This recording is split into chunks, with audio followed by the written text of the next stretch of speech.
مکالمات فلاطون نہ لکھ سکی، لیکن اسی کے شعلے سے ٹوٹا شرر افلاطون۔ سورۃ الاحقاف میں ہے، اور ہم نے انسان کو حکم دیا کہ اپنے ماں باپ سے بھلائی کرے۔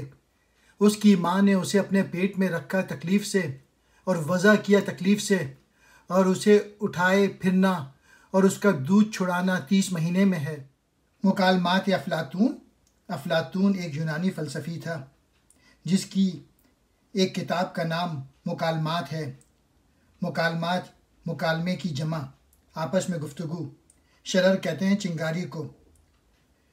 افلاطون ایک یونانی فلسفی تھا۔ اس نے مکالمات کے نام سے ایک اہم فلسفیانہ کتاب لکھی۔ اگر عورت، جسے اقبال نے شعلے سے تشبیہ دی ہے، نہ ہوتی تو اس کے بطن سے افلاطون کی چنگاری پیدا نہ ہوتی، اور اگر عورت بحیثیت ماں اس کی صحیح تربیت نہ کرتی تو وہ مکالمات جیسی کتاب لکھنے کے قابل نہ ہو سکتا۔ یہ سچ ہے کہ ایسی کتاب وہ خود نہ لکھ سکی، لیکن ایسی کتاب لکھنے والوں کو اس نے جنم بھی دیا ہے اور پرورش کر کے ایسی کتاب لکھنے کا اہل بھی بنایا ہے۔